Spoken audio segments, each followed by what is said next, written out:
Hello and welcome to the show. Now, I'm pioneering something new. I want to say that, pioneering. But we're trying something new on the show today, and that's I'm actually bringing someone in via Skype. Now, a lot of people have been asking for key people around the world that we cannot seem to access at certain points, and we decided to do that, and we're starting that process today with Mishka Daries.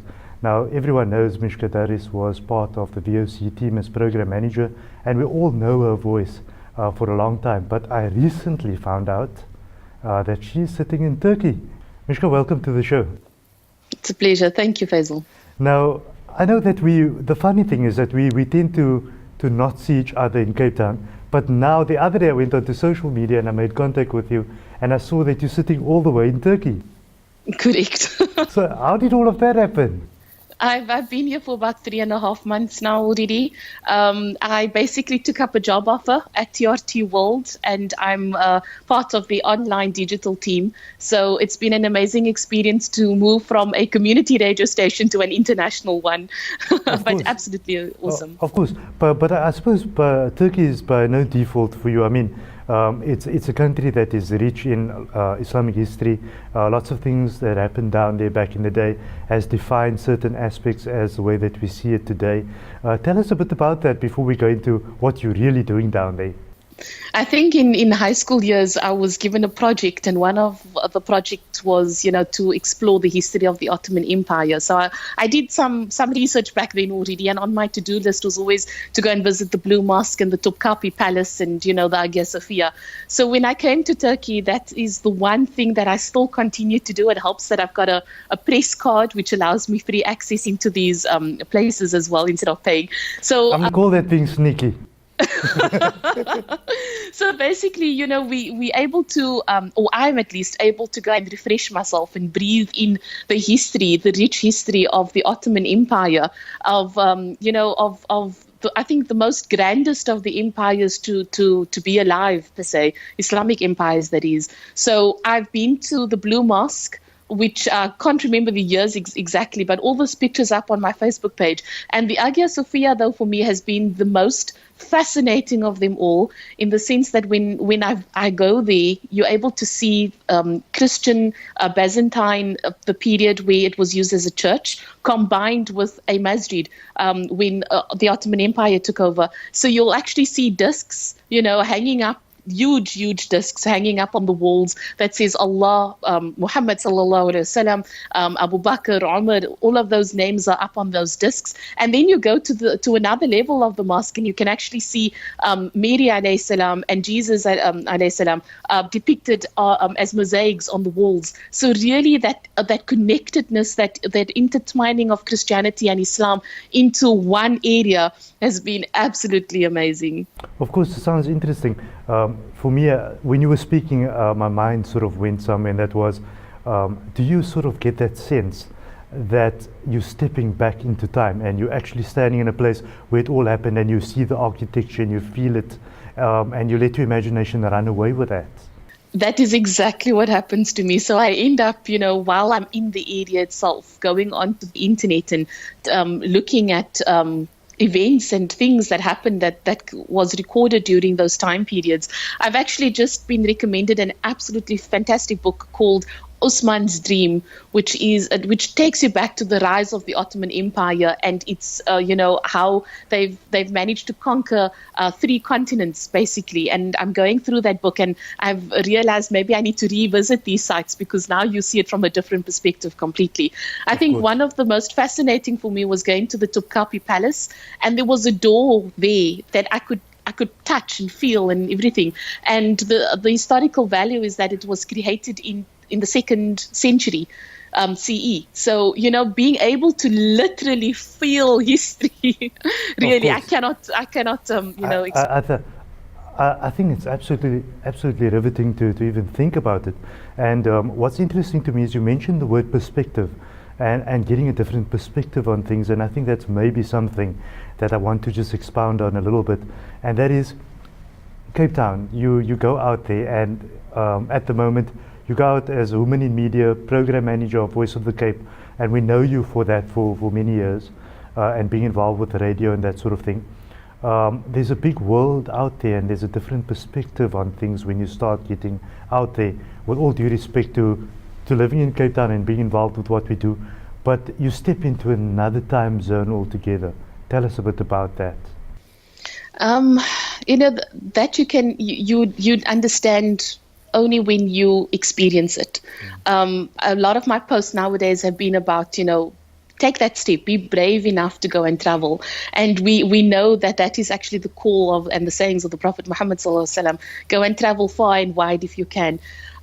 Really, the as much as I love Cape Town, and I still do, and it's really I call it my homeland. I would want to return back there again and experience that community spirit, which you don't get anywhere else in the world. But coming to another country, you see how people see things. You see how they see Islam, how they see other human beings, what the events are like around the world. And being now in an international arena, a media hub where everything just converges, you actually see how cruel the world actually is. I've been actually battling with that question nowadays, the hurt, the anger, the revenge that's been going on in the mass killings that we've been seeing, in stabbings, in machete attacks, etc. So all of those things give you a really broader perspective of how things are seen, and especially now with the coup that just happened in Turkey. I'm not saying that people internationally knows or doesn't know politics, but being part of what has happened and seeing the reactions of the Turkish people, you actually get to understand that your perspective, looking from the outside in, is very different. You think what is right, what you think that this is the way and it's supposed to be like that.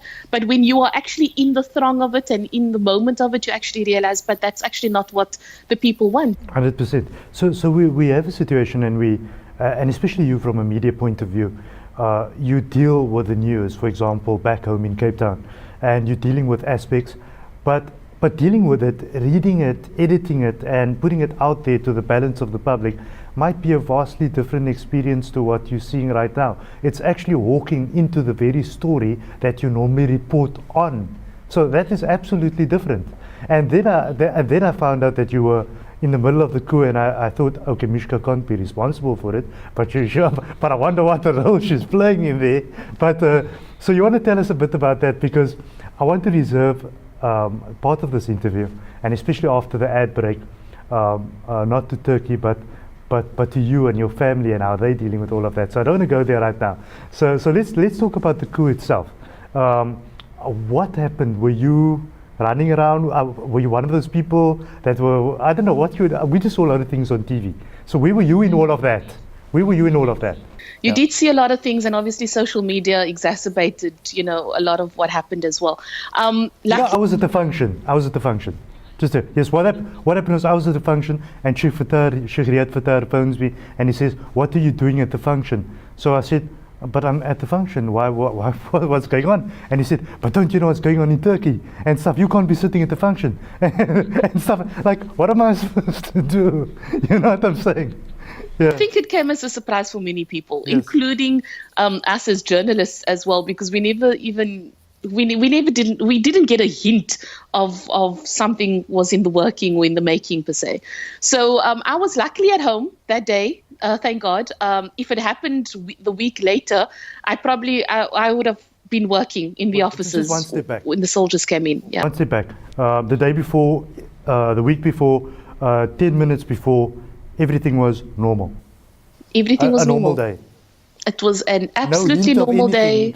Nothing. That's absolutely I find nothing. That amazing. We even one of my friends that works on the television side of things, and she's got quite a bit of insight as to what's going on in Turkey. She basically, luckily, she said she walked home. One of her colleagues played a prank on her by switching off all the computers, and basically she decided, okay, she's had enough, and she's walking home. And as she walked home, she saw the tanks come up, and even at that time, she didn't understand what was going on. It was only when she got home and saw these posts on social media that she realized we're sitting in a coup. And it took us a very long time to figure out what was going on, I'll be honest with you, because the first thing that we heard was that the Bosphorus bridges were closed. And we were like, okay, this is strange because it's like the gateway between Asia and Istanbul. So the Bosphorus bridges were closed. Next thing we heard were the army tanks entering, and they were the ones that were actually blocking the bridges. And I think a few minutes after that, we had the Prime Minister come on air and say, we're sitting in the military coup at the moment in time. And we were like, what? Because all the satellites were down. So TRT World, the offices were invaded, and we couldn't broadcast at all. And the same on the Asian side as well. So everything of TRT, which is a state broadcaster, went down, including TRT World. But that's the key aspect, and that's to get the communication systems down first. Yeah. So then, and basically the guys that lived in Ortaköy, which is literally almost under the Bosphorus bridge to a certain extent, they were eventually hearing gunfire. So on our communication channel, which we used internally in office, they were reporting gunfire going on, shelling, later on in the evening. And then the next thing we saw was that President Erdogan going on air and saying that this is a coup and we're asking people to go to the streets and, take up arms against the pro-coup soldiers. And then I heard the adhan sound and I'm like, what's going on? It's like the middle of the night, probably 1:30, 2 o'clock at the time. And then the announcement came afterward that there's a rally call for all people to go out on the street. And it was obviously in Turkish, so I couldn't understand. It was only afterward that I figured that out. Please go to the street and go and take up, the arms. And people were walking out of their houses. They were streaming out of their houses, even in my neighborhood as well. And they were chanting slogans and Turkish flags went with them, etc. I think the most scariest part for me, because I didn't necessarily hear the gunfire. The area that I live in, or the suburb that I live in, is a bit further away from all the commotion.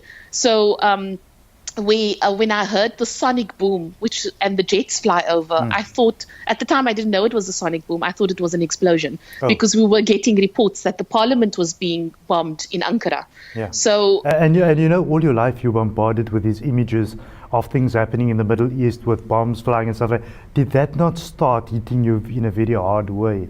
Completely. Being confronted with your own mortality is the most scariest thing ever, because what goes through your mind is like, I'm not ready to meet Allah, I had to do this, I had to do that. And you cannot but think about those things. And what if it happens to me here, your family? Well, what are you thinking? What are you thinking about your mother, your husband? Well, when the news broke of it being a military coup, I immediately called home because, like I said, I knew how social media gets out of hand, and I didn't want to get worried. Yeah, exactly, because they know I work shifts as well, and if they heard that the TRT World offices were being, invaded by soldiers, they would assume that I would be there, and that's just wrong to put your family in that kind of panic. So I immediately phoned home and I said, listen, I'm okay, I'm at home. And I was constantly in contact. This is happening. That's happening. Don't stress. You do worry about your family, your children growing up without a mom. And I must admit that afterward, you realize the people in Syria. You realize the people that are constantly being bombarded by the bombs, by the shelling, having children, not having emergency care being available to them, and you have to empathize with them somehow or the other. My heart broke into a million pieces. I took a good week to process what actually happened, even though I didn't hear the shelling as bad as my colleagues did because they live in Ortaköy.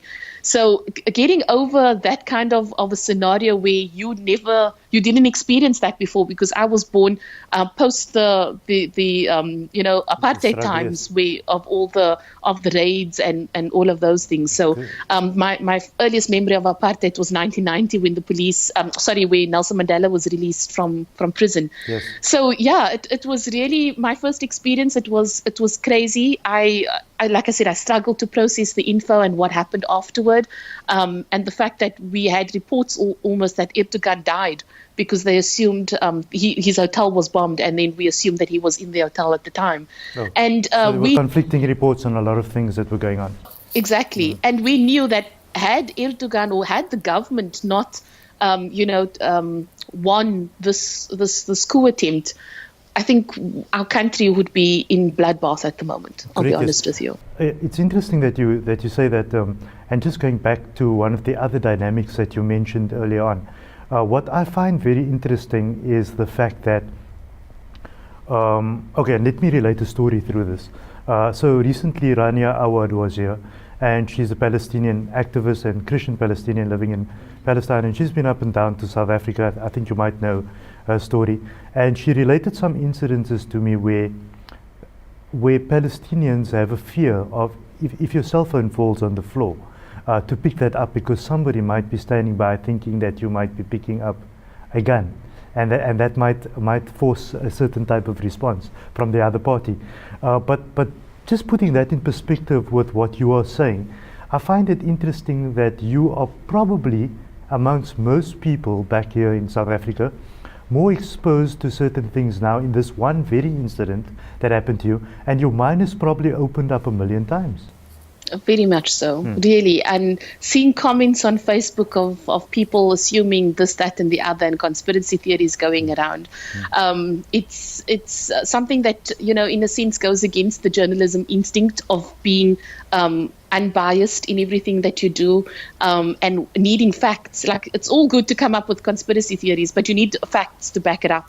And then you see certain things, being posted on social media, which is a conspiracy theory. I guess that's what makes it that. And there's absolutely no facts to back it up. You have no idea how the Turkish citizenship, and a majority of them love their president, and they love the country that they're currently living in, and hence they were able, when the call came, to go out onto the streets and to protest. I know that just before we started this interview, you told me that that call from the mosque was happening again, and that people could, and they're still doing that. I find that interesting because they're still doing it. Yeah, I'm not sure, but South Africans, I'm not sure if we are going to be able to do the same thing. I'm not sure how patriotic South Africans really are compared to what you're experiencing at the moment.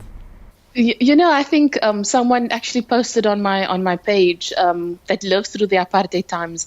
They were actually saying, you don't understand that if your country is being threatened, you won't worry about anything. You will go out onto the streets and you will protest if needs be, and you'll lay your life down for that. But this comes from a veteran, apartheid struggler, or activist rather. So I can't relate. I can't relate. This wasn't my country for me to feel that patriotism and nationalism and go out onto the street with a flag and start waving it. Even if the rallies are safe, which is currently taking place now every single evening, you still, it's not in me necessarily to go. I know my colleagues have gone, but I'm not that kind of person that will go and be part of something. Of course, yes.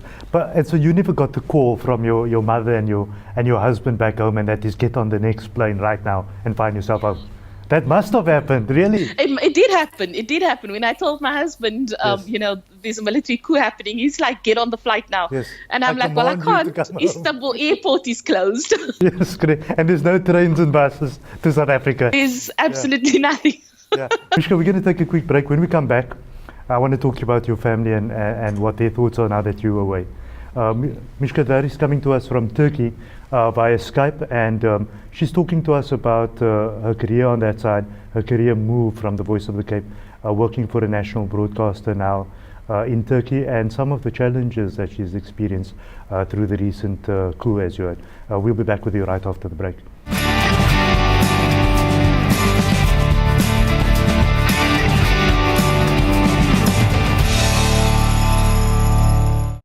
Welcome back. We're chatting to Mishka, and she's in Turkey at the moment.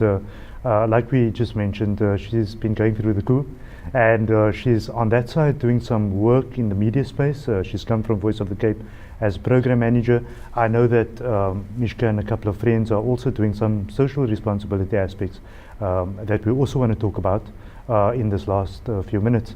Mishka, welcome back. Thank you. Now, so it's been exciting times for you, and I know that the last thing I spoke to you about just before we went to the break was the panic on the parents' side and your mother's side and the husband, and the response that we thought they would have, they probably did have.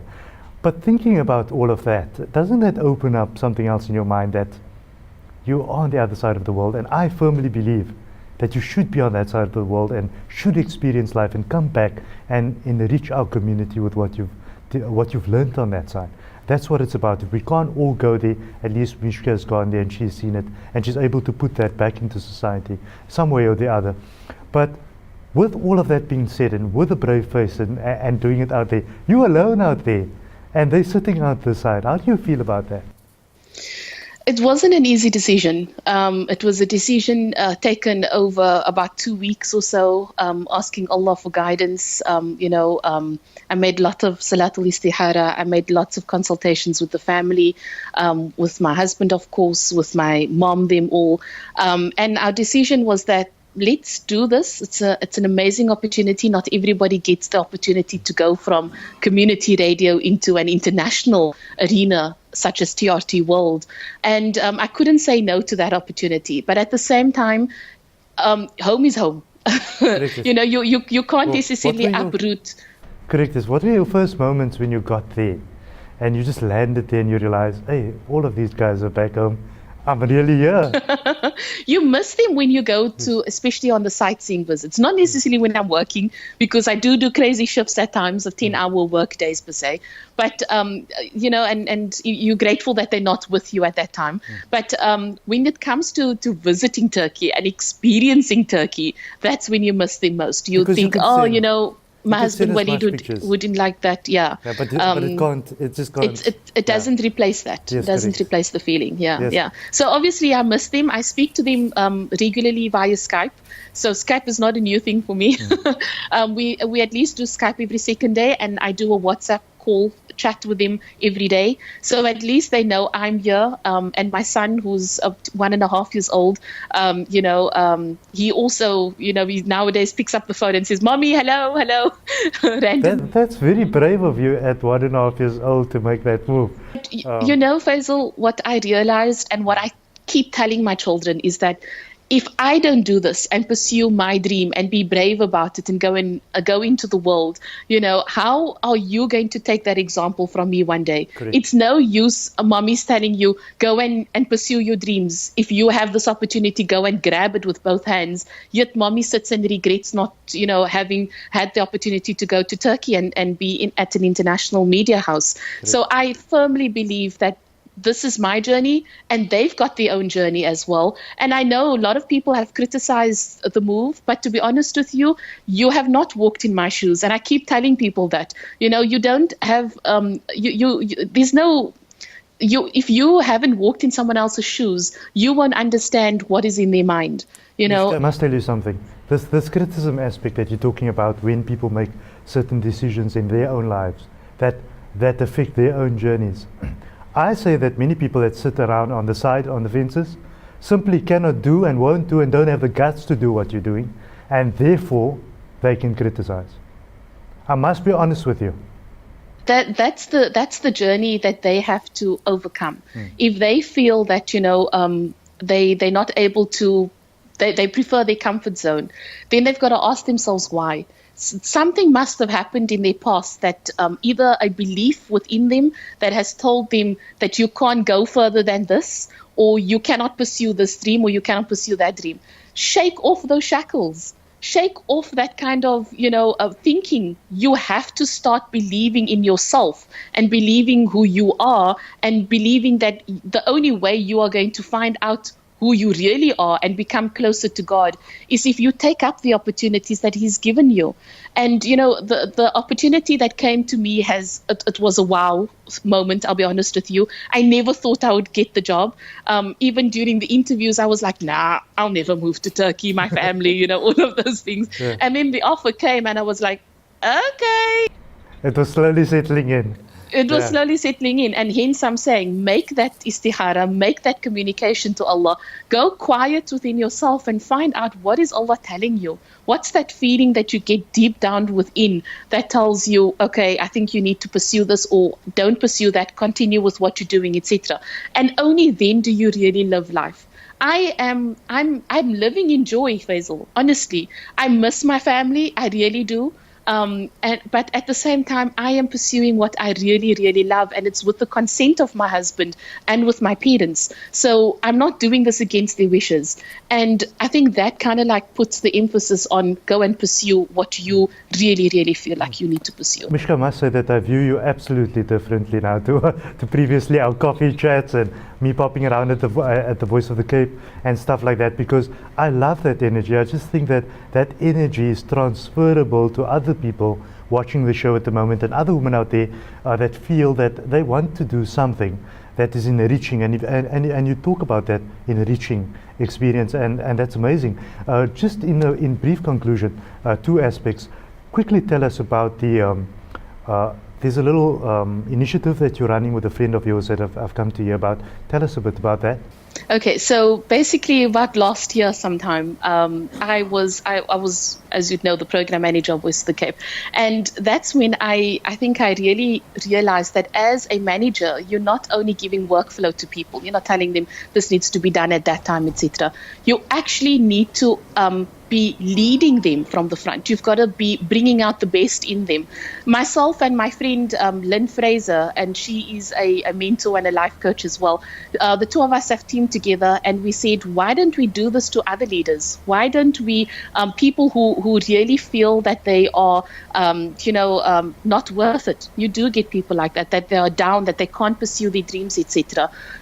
This is the opportunity for you to get the guidance, get the coaching. We've done some workshops on parenting as well, and it was quite successful. That speaks about you. You can't change the world, but you can change you within the world. And exactly that energy that you were talking about, imagine more and more people have that kind of energy around us, we won't be having the stabbings and the killings and the negativity that's going around and the criticism and the judgmentalism that goes within society, because we'll be looking within ourselves and how to be the best that we can be for society, basically.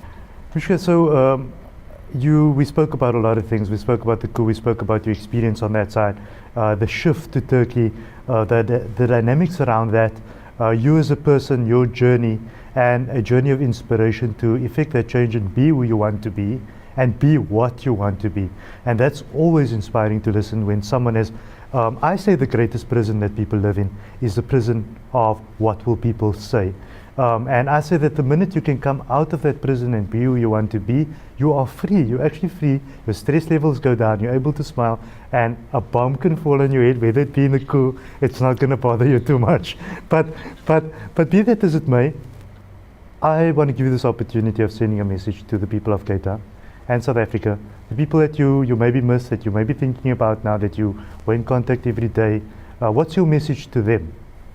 I think, continue to be Cape Muslims in Cape Town.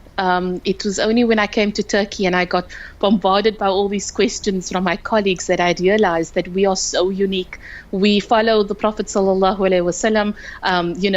We have so many hufaz.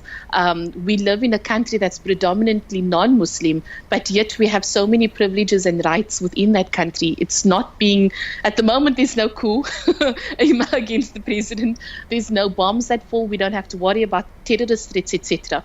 But just the community spirit. I think Ramadan for me was one of my worst, I guess, here in Turkey, because I didn't have anyone to share iftar with, or the general culture isn't the same as it was back in Cape Town. But really, the message that I would like to say, not only to Cape Town but to the entire world, is really be true to yourself. And when I say be true to yourself, listen to what your soul is trying to tell you, what Allah is trying to tell you, and go and pursue those dreams. If you know you are in, for example, in a relationship that is not loving and it's the complete opposite, take charge of your life, because only you can. Do you really want to lay in your deathbed and say, I regret not walking away, not doing this, not pursuing that dream, not studying, not taking up that job opportunity, not doing X, Y, and Z? Don't live in that regret. You have so many opportunities. Allah has given you this life to live it. Obviously, within the boundaries of Islam, you've got that life. Do as much as you can with it. Find the people that is going to give you that motivation and that positivity. if you want to, you find me on Facebook, on Twitter, whatever. You're welcome to have a chat with me as well. I'll put you in contact with other people in Cape Town who can also assist. But really, at the end of the day, be true to yourself and live your life and live in the moment of your life. Mishka, thank you for that very inspiring words. And I like talking to people that's been there, done that. A lot of people tell you things and they say, oh, but you should have done this and should have done that. But my question to them is, have you done it yourself? And so it becomes difficult, but you've been there, done that. So we can take your advice on that. Thank you for that. And best wishes. And we'll catch up with you at the next Coup or something that goes on. Hopefully not. Of course. Thank you, Mishka. The next time it would be in South Africa, a few years or so from now. Correct, yes, thank you. Mishka Daries, and she's talking to us all the way from Turkey. Very inspiring story. And I think the message there at the back is, especially to women, and I want to perhaps direct that to women, because Mishka is appearing to speak to women there when she says that you need to be who you need to be and be what you want to be. And only you can make that choice and that decision. But I think it's about change. And it's about accepting those changes. Until next time, thank you for joining us. Goodbye.